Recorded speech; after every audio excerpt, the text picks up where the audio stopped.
जिल्ह्यातील 31 साखर कारखान्यांकडे यंदाच्या गाळप हंगामात त्यांनी जाहीर केलेल्या पहिल्या हप्त्यानुसारची फेब्रुवारी अखेर देय असलेली सुमारे 11,007 कोटी रुपयांची ऊस बिले थकली आहेत.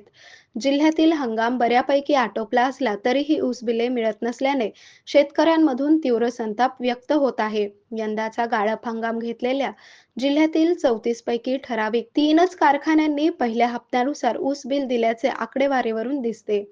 उर्वरित 31 कारखाने पहिल्या हप्त्यानुसार ऊस बिले देण्यात अपयशी ठरल्याचे दिसून येते. गाळप झालेल्या ऊसाचे बिल 14 दिवसात शेतकऱ्यांना अदा करणे कायद्याने बंधनकारक आहे. 15 फेब्रुवारीपर्यंत जिल्ह्यात 1,54,12,411 मेट्रिक टन ऊसाचे गाळप झाले होते. त्यापोटी साखर कारखान्याकडून ऊस उत्पादकांना 3,476 कोटींची बिले देण्यात आली आहेत.